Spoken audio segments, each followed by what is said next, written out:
जय राम जय जय राम। चंदनस्य महत्पूर्णं पवित्रं पापनाशनम् आपदामहर्ते नित्यं लक्ष्मीं तिष्ठति सर्वदा। व्यासाय नमः विष्णुस्वरूपाय व्यासाय नमः। अब व्यास जी के श्री चरणों में निवेदन करते हुए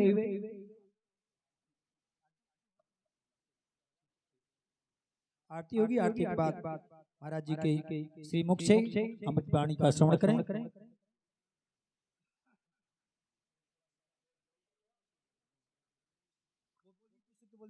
ओम सहस्रपुरुखाथिरिसः सहस्राक्षः सहस्रपात् भूमिं विशतो वृत्वात् तिष्ठदशाङ्गुलं पुरुष एवेदं सर्वं यत् भूतं यच्च भाव्यम् उतामृतत्वत् ईशानो यदन्नेनातिरोहति एतावानस्य महिमातो जायाश पुरुषः पादौ यस्य विश्वाभूतानि त्रिपादस्यामृतं दिवे। ओम मानस्तोके तनय मान आयुखि मानो गोसुमानो वस्वैशुरीरिखा मानो वीरान् रुद्रभामिनो वधिरहविषमन्तः शतमित्वा हवामहे। ओम इदगुं हविः प्रजननं मे अस्तु दश वीर्यगुं सर्वगणगुं स्वस्ताये आत्मशनि प्रजाशनि पशुशनि लोकशन्यभयशनि अग्नि प्रजा बहुलां मे करोतन्नं पयोरितु अस्मासु धत्ता। आरती श्री रामायण जी की कीरति कलित ललित सियपी की। आरती श्री रामायण जी की कीरति कलित ललित सियपी की। आरती श्री रामायण जी की कीरति कलित ललित सियपी की। आरती श्री रामायण जी के कीरत कलित ललित सियपी के। गावत ब्रह्मादिक मुनि नारद गावत ब्रह्मादिक मुनि नारद वाल्मीकि विज्ञान विशारद वाल्मीकि विज्ञान विशारद सुख सनकादि शेष अरु शारद बरनि पवन सुत कीरति की। आरती श्री रामायण जी के कीरति कलित ललित सियपी की। आरती श्री रामायण जी की कीरति कलित ललित सियपी की। आरती श्री रामायण जी के कीरत कलित ललित सियपी की। गावत वेद पुराण अष्टदश गावत वेद पुराण अष्टदश छहो शास्त्र सब ग्रंथन को रस छहो शास्त्र सब ग्रंथन को रस मुनि जन धन संतन को सर्वस सारे अंश सम्मत सब ही की। आरती श्री रामायण जी के कीरत कलित ललित सियपी के। आरती श्री रामायण जी की कीरति कलित ललित सियपी की। आरती श्री रामायण जी के कीरत कलित ललित सियपी के। गावत संतत शंभु भवानी गावत संतत शंभु भवानी अरुघट संभव मुनि विज्ञानी अरुघट संभव मुनि विज्ञानी व्यास आदि कवि बरज बखानी काव्य भुसुंडी गरुड़ के की। आरती श्री रामायण जी के कीरत कलित ललित सियपी के।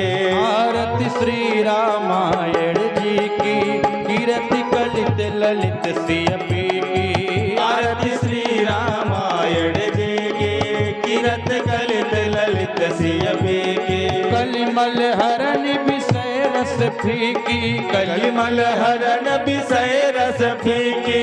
सुभग श्रृंगार मुक्ति जुबती की सुभग श्रृंगार मुक्ति जुबती की।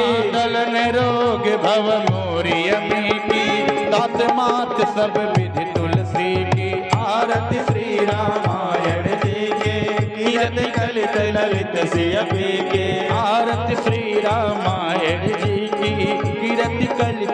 ललित श्रिय पी की आरती श्री रामायण जय के कीरत कलित ललित श्रिय पी के कर्पूर गौरम करुणावतारम संसार सारम भुजगेन्द्रहारम सदा वसंतम हृदयारविंदे भवं भवानी सहितं नमामि त्वमेव माता च पिता त्वमेव बन्धु च सखा त्वमेव विद्या द्रविडं त्वमेव सर्वं मम देवते हरे राम राम राम हरे हरे हरे कृष्णा कृष्ण कृष्ण हरे हरे।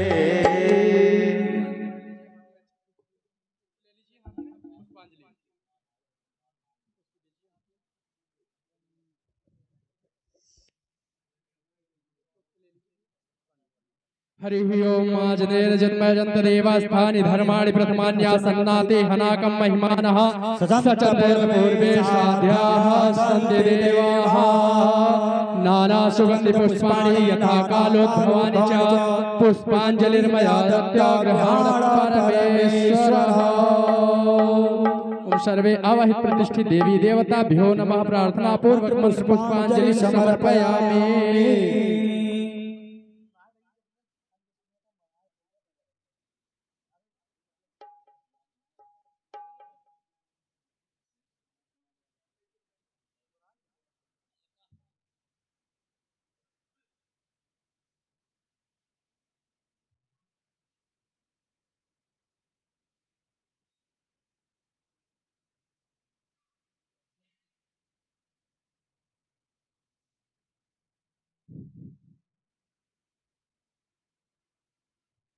श्री राम जय जय। बोलिए हनुमान जी महाराज की।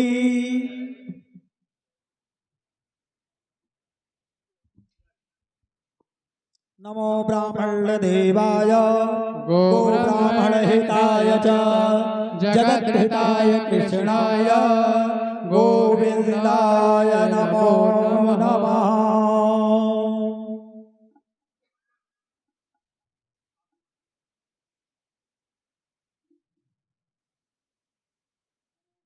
नमो ब्राह्मण देवाय गो ब्राह्मण हिताय च जगत हिताय कृष्णाय गोविंदाय नमो नमः।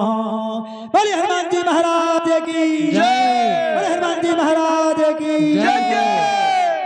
अब आप सभी व्यास जी के श्री मुख से श्री रामचरित मानस का प्रवचन श्रवण करें। राधे कृष्ण राधे कृष्ण राधे कृष्ण।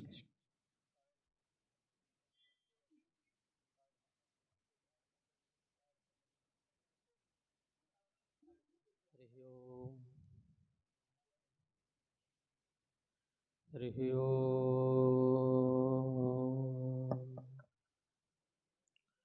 स्वस्ति श्री गणेशाय नमः। अस्मद् परम गुरुभ्यो नमः। मातृपितृचरण कमलेभ्यो नमः।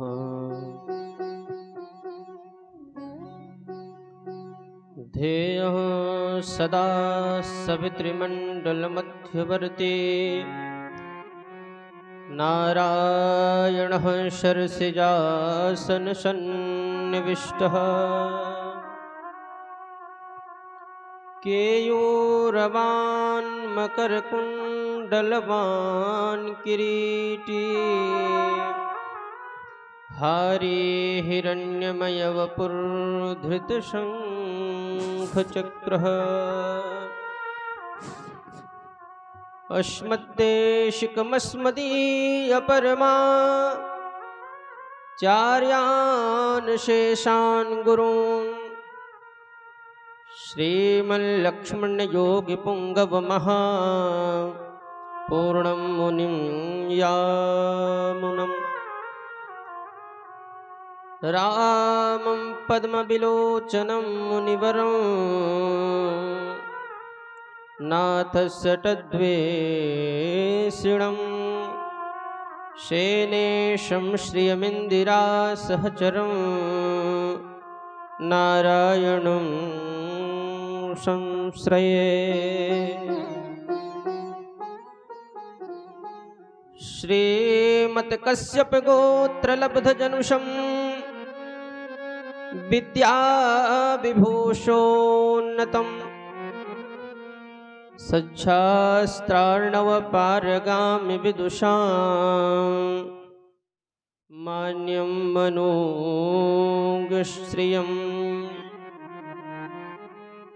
स्वाचार्ये च जगद्गुरौ बुधवरे श्रीवासुदेवे रतं वन्दे वन्दे जगद्गुरुं मुनिवरं श्रीराघवार्यं गुरुम्। जयन्ती गौरांगी परमहृदयानन्दजननी किशोरी कल्याणी हिमगिरिसुता दुर्गदलनी जयन्ती शानंदा शिव शिव भवानी भगवती महाचंडी दुर्गे खिल खिल हसन्ती हरमणी ध्यायेदाजानुबाहुं धृतशरधनुषं बद्धपद्मासनस्थं पीतं वाशोपशानमनमकमलदलस्पर्धनेत्रं प्रसन्नं पामाङ्कारूढसीतामुखमन्मिलल्लोचनमनीरदाभं नानालङ्कारदीप्तं दधमृजटामण्डलं रामचन्द्रम्। राम रामेति रामेति रमे रामे मनोरमे सहस्रनाम तत्तुल्यं श्रीराम नाम वरानने। मनोजवं मारुततुल्यवेगं जितेन्द्रियं बुद्धिमतां वरिष्ठं वातात्मजं वानरयोधमुख्यं श्रीरामदूतं शरणं प्रपद्ये। आइए हनुमान जी विराजिए कथा कहूँ मति अनुसार प्रेम सहित गादी धरो पधारिए पवन कुमार। प्रेम से बोलिए सियावर रामचंद्र भगवान की जय। श्री हनुमान जी महाराज की जय। उमापति महादेव की जय। श्री गोस्वामी तुलसीदास जी महाराज की जय। जय जय श्री सीताराम।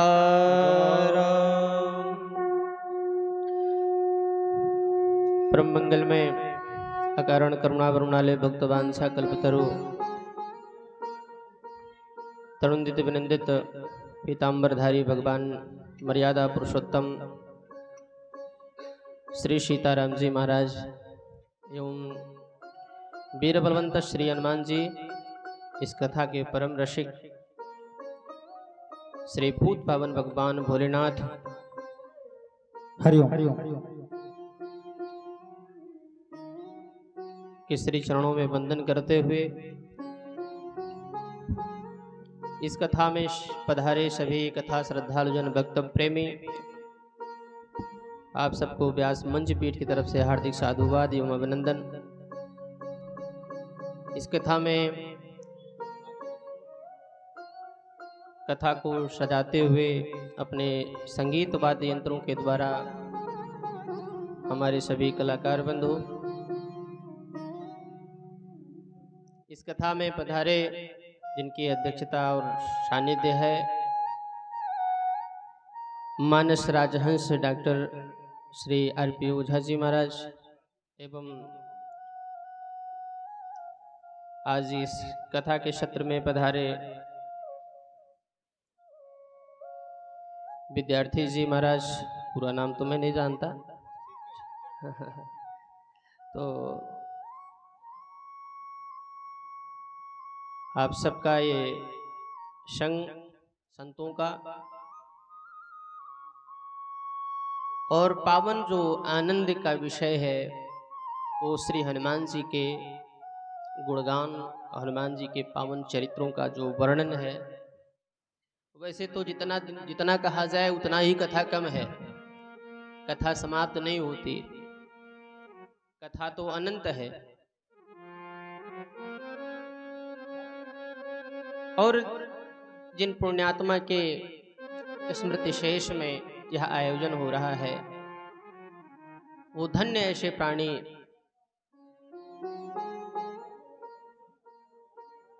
स्वर्गीय श्री अशोक कुमार सिंह के द्वितीय पुण्य तिथि के अवसर पर यह श्री रामचरितमानस के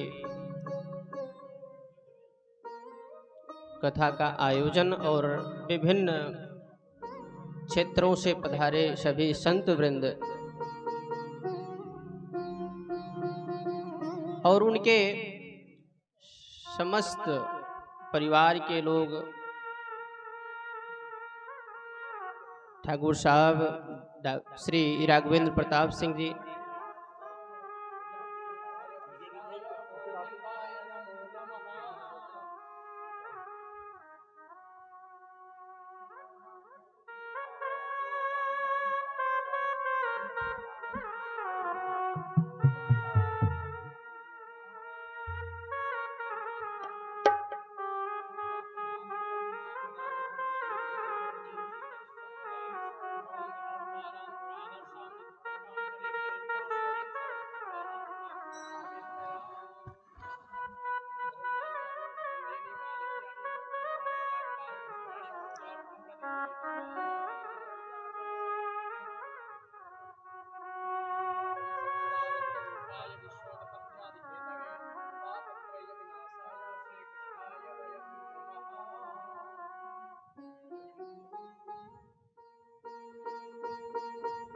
बोलिए भक्तवत्सल भगवान की जय। आज इस कथा का अंतिम दिवस विश्राम दिवस है और समय भी बहुत ज़्यादा हो चुका है, परंतु कथा की जो मर्यादा है, समय को भी ध्यान में रखते हुए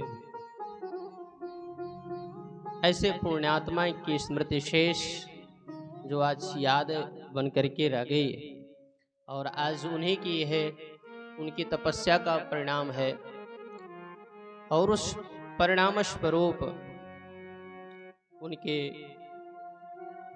पुण्य रूप फल में उनके सभी पुत्रगण श्री राघवेंद्र प्रताप सिंह जी जो इस कॉलेज के प्रबंधक हैं, तिलकधारी स्नातकोत्तर महाविद्यालय जौनपुर के,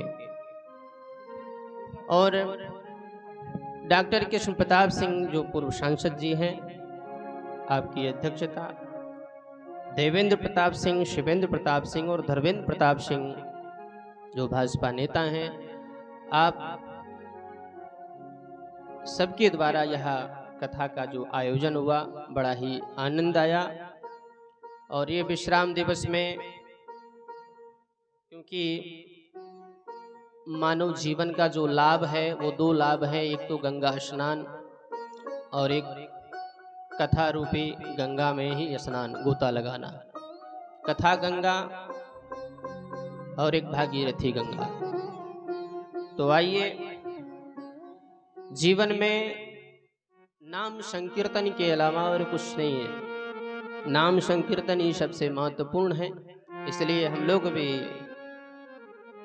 हरि भजले हरि भजले हरि भजने का मौका है। आइए हम लोग गुनगुनाते हैं इस भजन को। हरि भजले हरि भजले हरि भजने का मौका है। हरि भजले हरि भजले हरि भजने का मौका है। हरि भजले हरि भजले हरि भजने का मौका है। हरि भजले हरि भजले हरि भजने का मौका है। हरि भजने का मौका है।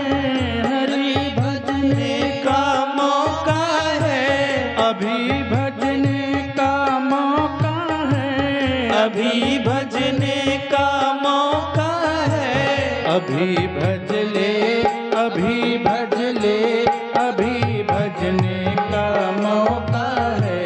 अभी भजले अभी भजले अभी भजने का मौका है।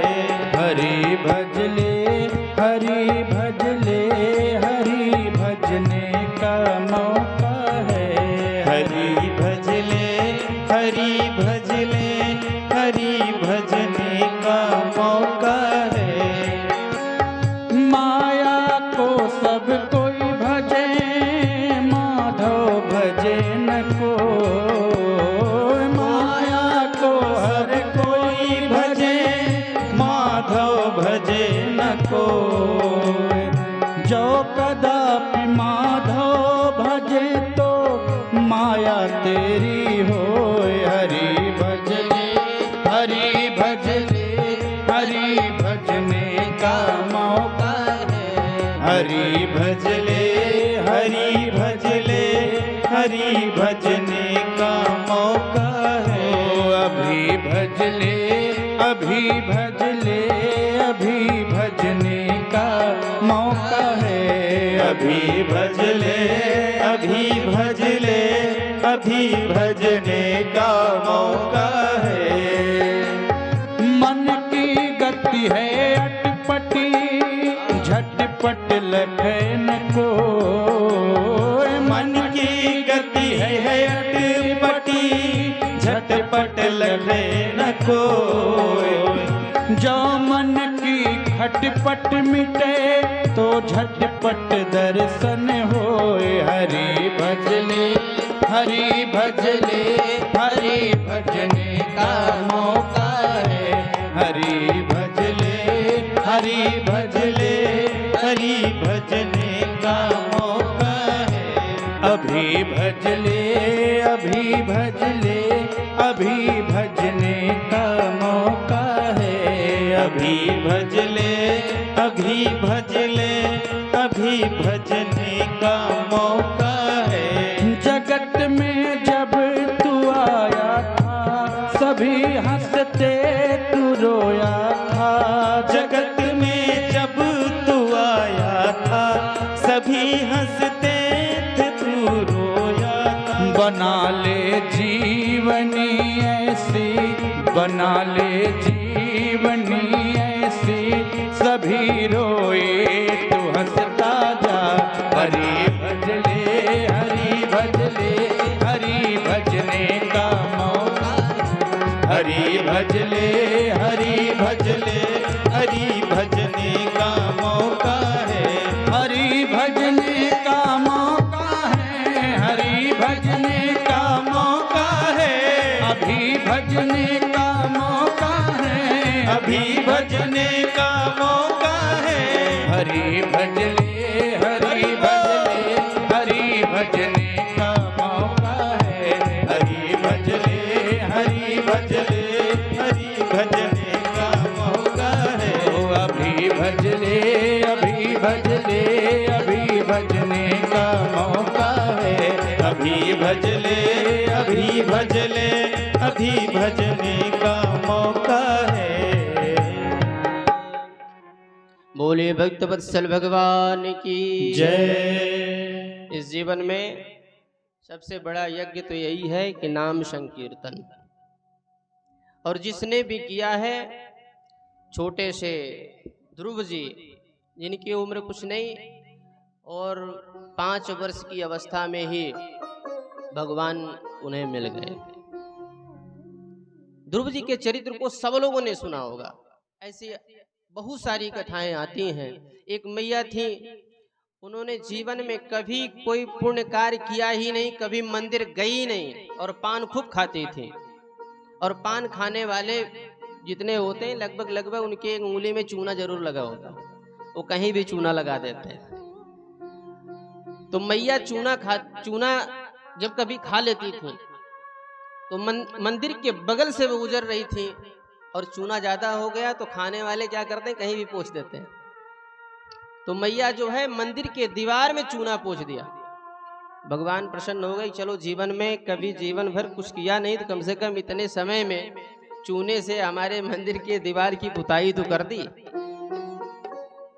लेकिन यहाँ तो इतने कामनाएं हैं और उन कामनाओं में भगवान भी परेशान है। कामना से इतनी कामनाएं हो गई कि हम जब भी संकल्प लेते हैं तो धर्म अर्थ काम मोक्ष चतुर्विध पुरुषार्थ संसिद्ध्यर्थम, ये भगवान से कहते हैं कि धर्म अर्थ काम और मोक्ष की प्राप्ति होवे, साथ साथ ये होवे भी धन धान्य सुख समृद्धि ऐश्वर्य की प्राप्ति होवे। एक छोटे से अनुष्ठान, एक छोटी सी पूजा करके या थोड़ी सी पूजा करके हम बहुत अभिलाषा रखते हैं, कामनाएं कम नहीं होती, लेकिन कामना हो तो अच्छी है, लेकिन ऐसी कामना मत रखो कि दिन भर भगवान भूखे रहें, दोपहरी में जब आपको समय मिले तो एक लोटा जल चढ़ा के कहो कि हमारे लड़के को नौकरी मिल जाए या हमारा ये कार्य बन जाए। तो इस कलयुग में भगवान तभी मिलते हैं कि निर्मल मन जन सो मोहि पावा, और मोहि कपट छल छिद्रन भावा। कलयुग में ऐसे भी भक्त हुए, एक कथा आती है, क्योंकि समय भी कम है, बस ऐसे ही आप लोग भक्तों की कथा, क्योंकि यहाँ भगत जी के ही सानिध्य में बैठे हैं। कलयुग में ऐसे भक्त हुए, एक कलयुगी भक्त था, उसने विचार किया कि बहुत लोग तपस्या किए देवताओं की, और उनको बहुत कठिन तपस्या करनी पड़ी। कोई विष्णु का किया, कोई भगवान शिव जी को मनाया, कोई दुर्गा जी को मनाया, कोई हनुमान जी को मनाया। हनुमान जी प्रसन्न हुए और उन्होंने वरदान दे दिया, सो ब्रह्मा जी की मैं तपस्या करता हूँ। और उसने तपस्या करने पुष्कर चला गया, और जब तपस्या की तो 3 महीने फलाहार वगैरह कर करके भगवत भजन करता था। और भगवान ब्रह्मा जी प्रसन्न हुए कि इस कलयुग में 3 महीने तक कोई अगर अनुष्ठान करे, यहाँ तो 3 दिन या 5 दिन बीतना तो मुश्किल हो जाता है व्रत के उसमें। ये बेचारा कम से कम फलाहार करके इतना दिन तक हमको भजा है, तो हमको प्रसन्न होना चाहिए। और प्रसन्न हुए, और जब प्रकट हुए तो बोले बस तुम कुछ मांग लो, क्या मांगते हो? तो भगत जी ने कहा कि महाराज मुझे कुछ नहीं चाहिए, आप जाइए, मैं तो अपनी श्रद्धा से ऐसे ही भजन कर रहा हूँ आपका। ब्रह्मा जी ने कहा कि तुम्हारी श्रद्धा को मैं समझता हूँ, कितने श्रद्धावान हो, परंतु तुमने बड़ी कड़ी मेहनत की है। 3 माह तक तुमने हमारी तपस्या की, पूजन की, तो 3 वरदान तुम मांग लो, क्या मांगते हो? तो 3 महीने बोले महाराज अगर देना हो तो दे दीजिए, मेरी इच्छा तो नहीं है। बोले बेटा झूठ मत बोलो, अंदर से इच्छा है, ऊपर से सिर्फ कह रहे हो नहीं नहीं नहीं। कई बार तो ऐसे भी होता है, जब कोई लोग विदाई देने लगे तो कुछ देने लगे, रे भैया बस रहने दो, बस कुछ ऐसे भी बढ़िया चालाक आदमी होते हैं, एक बार कोई मना कर दे तो वापस कर लेते हैं। कुछ ऐसे भी होते हैं जबरदस्ती दे देते हैं, और जो वापस कर लेते हैं तो व्यक्ति मना करने वाला जब रास्ते में होता सोचता मना नहीं किया होता तो ठीक था, हो मिल गया होता इतने में। तो वो ब्रह्मा जी समझ गए कि इसकी इच्छा तो है। ब्रह्मा जी ने कहा 3 वरदान मांग लो, और 3 वरदान मांगने को कहा तो उसने कहा पहला वरदान ये दे दीजिए कि अभी तक विवाह नहीं हुआ है, और विवाह सुंदर स्त्री के साथ हो, वैसे कोई हमारे मोहल्ले या एरिया में कोई ऐसी स्त्री ना हो, खूब सुंदर सौभाग्य बढ़िया ऐसी स्त्री हो, और कहने में चले। तो ब्रह्मा जी ने कहा यो मस्त, मैंने तुम्हें पहले महीने का जितना मेहनत था उसका परिणाम ये हुआ कि तुम्हारा विवाह हो जाएगा। दूसरा भी मांग लो। बोले दूसरा ये दे दीजिए कि मेरे पास मकान नहीं है, ऐसा मकान बने कि पूरे एरिया में किसी जिले में किसी मकान वैसा ना हो, बढ़िया बंगला बन जाए। ब्रह्मा जी ने कहा ये भी सही है तुम्हारी बात, चलो मैं दे दिया। तो तीसरा वरदान मांग लो बेटा अभी। बोले तीसरा वरदान अगर आप देना भी चाहते हैं तो जब मैं फिर चाहूं तो 3 वरदान आपसे मांग लो। ब्रह्मा जी ने सोचा कि ये कलयुगी भक्त हैं, इनसे थोड़ा सावधान रहने का है, ये तो आज गजब फंस गया मैं वचन दे करके। तो वो दोबारा फिर बुलाया, जब कभी उसे ऐसा लगता तो ब्रह्मा जी, तो ब्रह्मा जी को दौड़ना पड़ता। भगवान विष्णु हंसे, बोले कलयुगी भक्त हैं, करते थोड़ा है मांगते ज्यादा हैं। ब्रह्मा जी सावधान रहा करो, दौड़ो, ऐसे ही दौड़ो, कामनाएं इतनी है। एक दिन बुलाया महाराज ये क्या हुआ, मेरे मकान पर इतनी बारिश हुई, काई जम गया, अब आज के बाद इस पे बारिश नहीं होना चाहिए, अभी हमारा 3 वरदान बाकी है। ब्रह्मा जी ने कहा लो यो मस्तु, मैंने कह दिया बारिश नहीं होगी तुम्हारे मकान पर। बोले एक वरदान और दे दीजिए दूसरा वाला। बोले क्या चाहिए? बोले एक लग्जरी कार चाहिए, गाड़ी नहीं है अपने पास, और खूब बढ़िया वाली। बोले भगवान ने कहा जा ये भी हो जाएगा तुम्हारे पास। बोले तीसरा भी मांग लो अभी। बोले तीसरा ये दे दो, जब मैं चाहूं फिर 3 वरदान मैं मांग लो। ब्रह्मा जी बड़े परेशान हुए, बोले ऐसे कलयुगी भक्त के चक्कर में मैं फंस गया। ऐसे कई बार ब्रह्मा जी को बुलाया, ब्रह्मा जी जब परेशान हो गए तो ब्रह्मा जी गए भगवान के पास। उन्होंने कहा कि प्रभु हमारी रक्षा करिए, मैं तो ऐसे चक्कर में फंस गया, मैं जानता ही नहीं था। तो क्योंकि ये ऊपर से निर्मल लग रहा था तो भगवान ने समझाया कि देखो ब्रह्मा, खूब तपस्या करने दिया करो, इतना जल्दी प्रसन्न मत हुआ करो।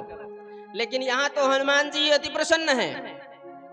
अष्ट सिद्धि नवनिधि के दाता, असवर दीन जानकी माता। यहाँ तो सब कुछ प्रत्यक्ष रूप में दिखाई पड़ रहा है। अष्ट सिद्धि नवनिधियां सब यहाँ पर विराजमान हैं।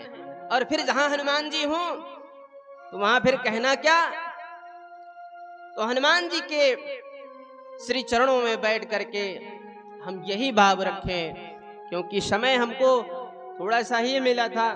क्या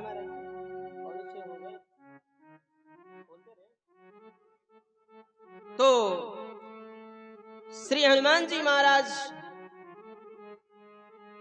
के श्री चरणों में बैठे तो हैं, लेकिन पहले मन को निर्मल बनाते हैं। तन को जल से धुलाना सरल है, मगर मन को निर्मल बनाना बड़ी बात है। खूब बढ़िया वेशभूषा हो, खूब बढ़िया पहने हैं, लेकिन अंदर इतना कषाय कलुष कपट छल भरा हुआ है कि आप पहचान नहीं सकते हैं। यहाँ तो मुखौटे ही ऐसे हैं। लेकिन कहना क्या है, तन को जल से धुलाना सरल है, मगर तन को जल से धुलाना सरल है, मगर मन को निर्मल बनाना बड़ी बात है। मन को निर्मल बनाना बड़ी बात है।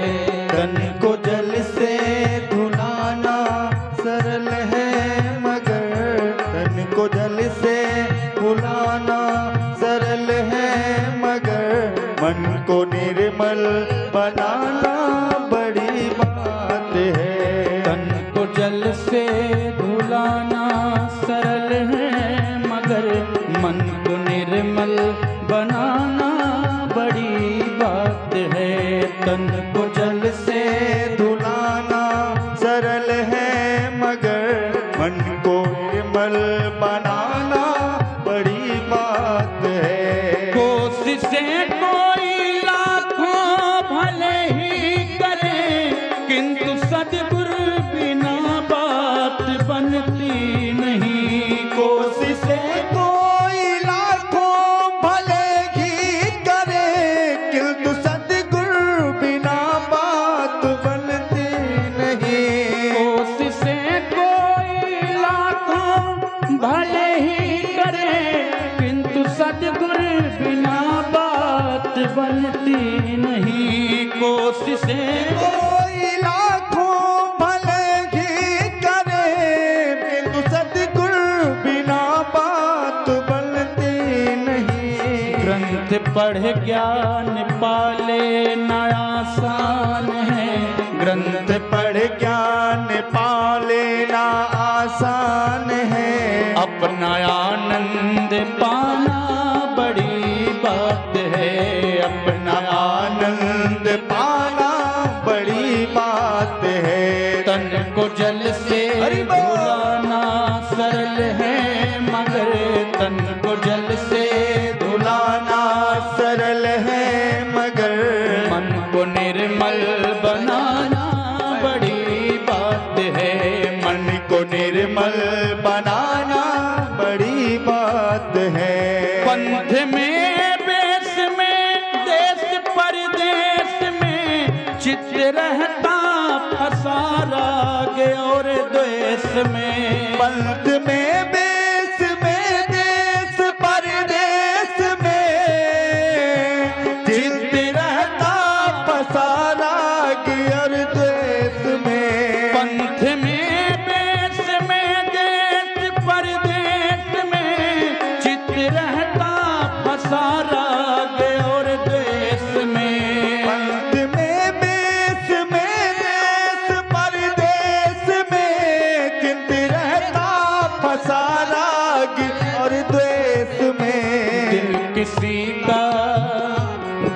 किसी का जलाना कठिन ही है क्या, दिल किसी का जलाना कठिन ही है क्या, ज्ञान दीपक जलाना बड़ी बात है, ज्ञान दीपक जलाना बड़ी बात है। तन को जल से धुलाना सरल है मगर, तन को जल से धुलाना सरल है मगर, मन को निर्मल बनाना बड़ी बात है, मन को निर्मल बनाना बड़ी बात है। बन के विद्वान विद्या के अभिमान में, अपना मत तो चलाना असंभव नहीं। बन के विद्वान विद्या के अभिमान में, अपना मत तो बदलना संभव नहीं। बन के विद्वान विद्या के अभिमान में, अपना मत तो चलाना असंभव नहीं।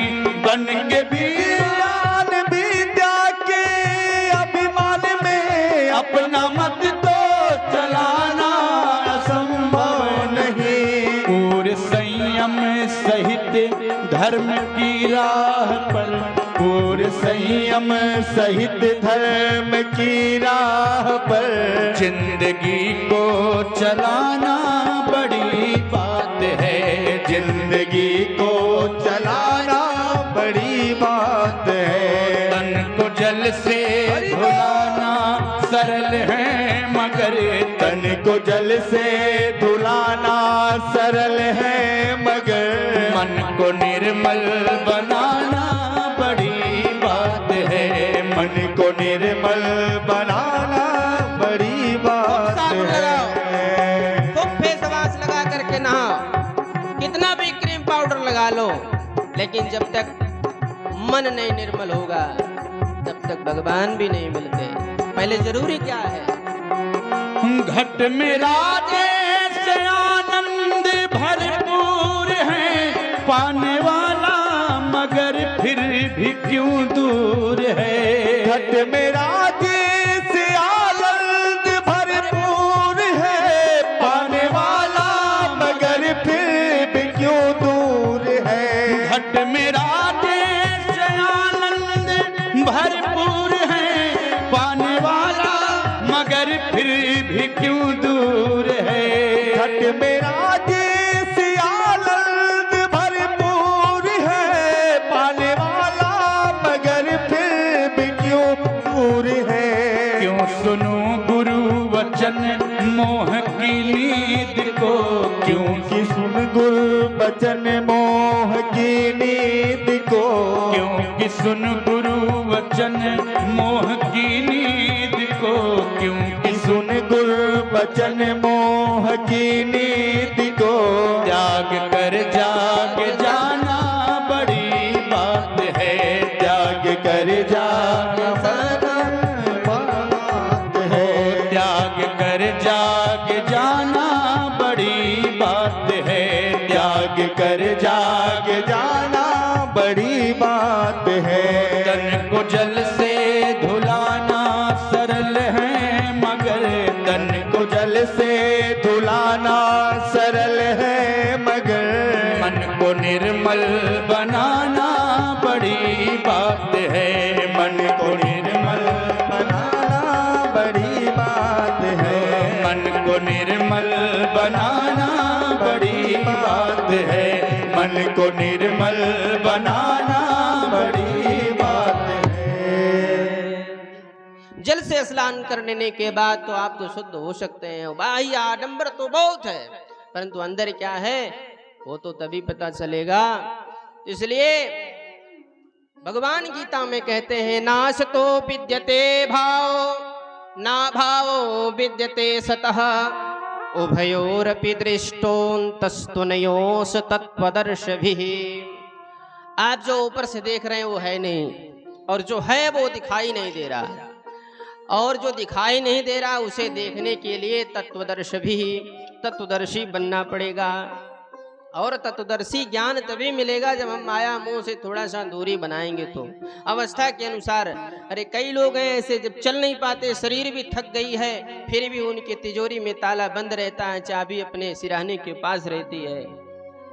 तो ये माया मोह, लेकिन ये भी जरूरी है, लेकिन अपने लिए कुछ बचा के रखें। क्योंकि एक छोटी सी कथा है कि एक सेठ जीवन भर कमाए और पूरा जीवन उन्होंने ऐशो आराम किया और खूब बड़ा बिजनेस खड़ा किया, और समय व्यतीत होते चला गया, उनकी पत्नी भी समाप्त हो गई, उनका भी शरीर शांत हो गया।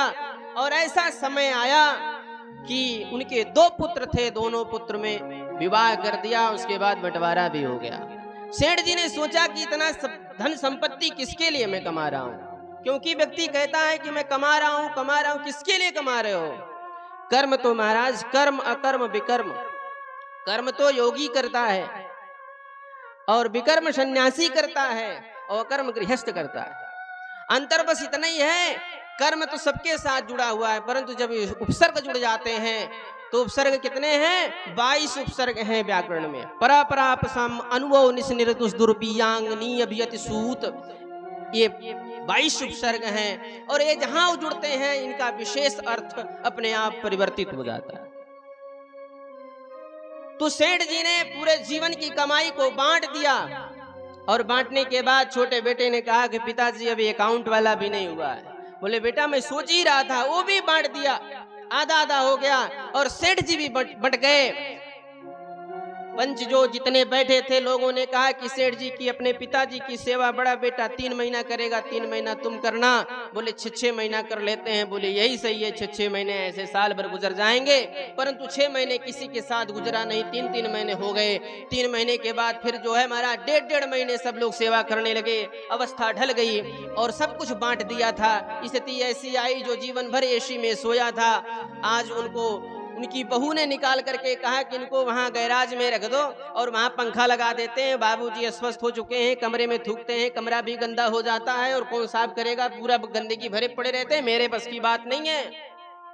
बेटा भी मान गया और अपने पिता को ले जा करके गैराज में पंखा लगा करके वहीं रख दिया। संयोग के साथ वो इतना कष्ट झेलने लगे, आज सोच रहे हैं कि पूरे जीवन की कमाई को मैंने बांट तो दिया, लेकिन आज कोई सेवा करने वाला नहीं है। आज मुझसे घृणा है और उसको घृणा है जिसको मैंने जन्म दिया, मेरे द्वारा जो जन्म लिया, मेरा ही अंशस्वरूप मेरा बेटा, जिसके लिए पूरे जीवन कमा करके मैंने एकत्रित किया, संग्रह किया, आज वो सब बट गया, मेरे पास तो कुछ बचा ही नहीं। सोइयों के साथ उनके मित्र थे, एक दिन घूमने के लिए निकले सुबह, और नजर पड़ी, अपने 2 लोग घूम रहे थे, उनमें से बताया कि हमारे मित्र हैं, देखो इतना बड़ा कोठी, ऐसे नीचे से ऊपर देख रहे थे। इतने में गैराज में नजर पड़ी तो सेठ जी वहीं उसी में बैठे हुए थे, और कहे महाराज ये तो सेठ जी लग रहे हैं, क्या हो, चलो देखते हैं सेठ जी हैं। तो सेठ जी को देखा, बोले जयराम भैया। सेठ जी ने कहा जयराम कहते हुए जयराम। तो जयराम बोला, बोले भैया आप यहाँ कैसे? बोले अस्वस्थ रहते हैं, मेरी बहू को अच्छा नहीं लगता, साफ सफाई वाले लगे हैं लेकिन उसको अच्छा नहीं लगता, इसलिए मुझे यहाँ रहना पड़ रहा है। बोले अलग कर दिए क्या, बंटवारा हो गया? बोले हाँ। बोले अकाउंट में जो पैसे थे, बोले वो भी बांट दिया, कुछ बचा नहीं? बोले नहीं। बोले यही तो गड़बड़ हुआ। सो एक काम करना मित्र, आज ऐसी हालत मुझसे देखी नहीं जाती तुम्हारी। एक काम करना कि तुम अपने बहू से कहना कि 2 थैला बनाए, कपड़े का मजबूत बनाना, मैं कल आऊंगा और उस थैले को लेके जाऊंगा।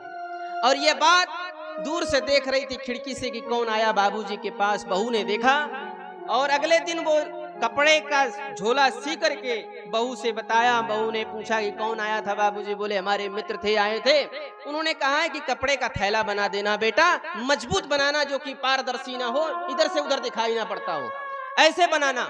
और बना दिया थैला। उसको ये लगा कि बाबूजी कहीं दिए होंगे माल और वो अब मिल रहा होगा, इसलिए बाबूजी बनवा रहे हैं।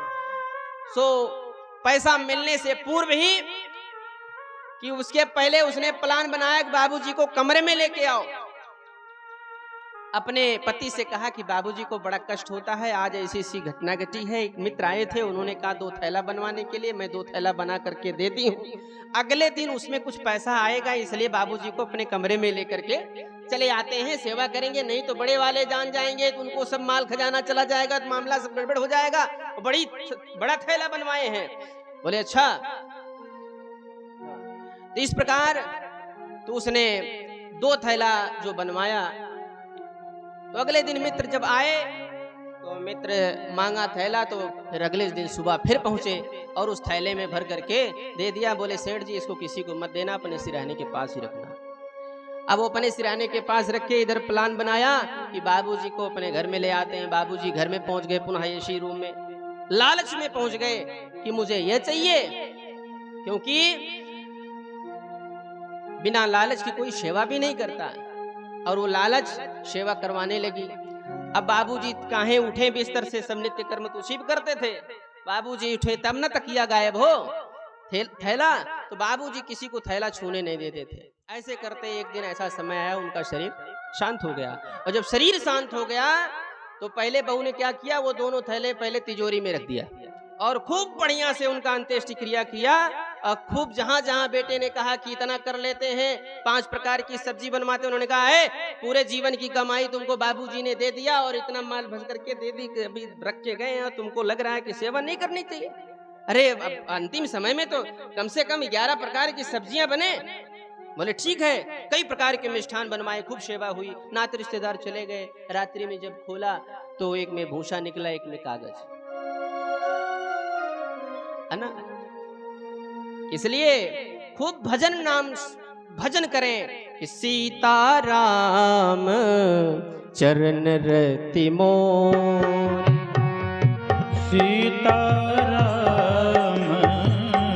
चरण रति मोरे, सीताराम चरण रति मोरे, सीताराम चरण रति मोरे, सीताराम चरण रति मोरे, सीताराम चरण रति मोरे, अनुदीन बढ़ई अनुग्रह तोरे, अनुदीन बढ़ई अनुग्रह तोरे, अनुदीन बढ़ाऊं अनुग्रह तोरे।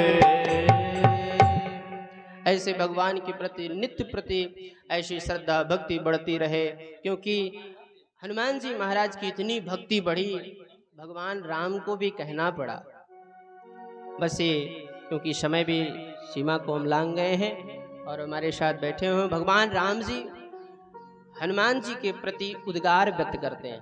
और क्या व्यक्त करते हैं? उद्गार व्यक्त कर रहे हैं, अरे हनुमान इस जग में मुझे तेरा सहारा है।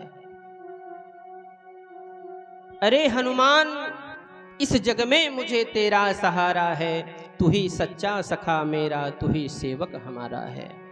राम जी को ये कहना पड़ा, हनुमान जी के प्रति उद्गार व्यक्त कर रहे हैं, क्योंकि भगवान राम जी हनुमान के बगैर नहीं रह सकते। आइए इसी भजन को सुनने के बाद, उद्गार को सुनने के बाद हम अपनी वाणी को विराम करेंगे।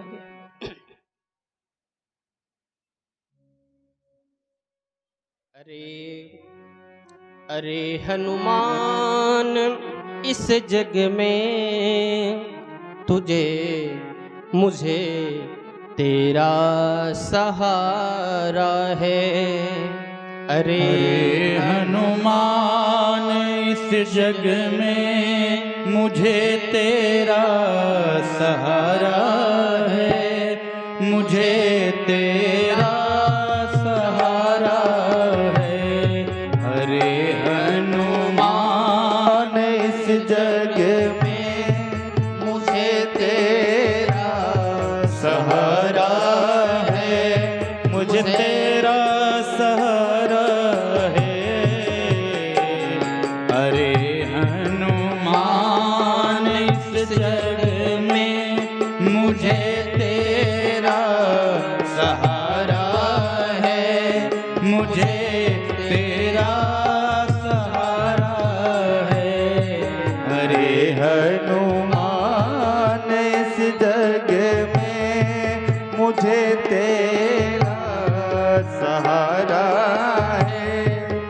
मुझे तेरा सहारा है। तू ही सच्चा सखा मेरा, तू ही ईश्वर हमारा है, तू ही ईश्वर हमारा है।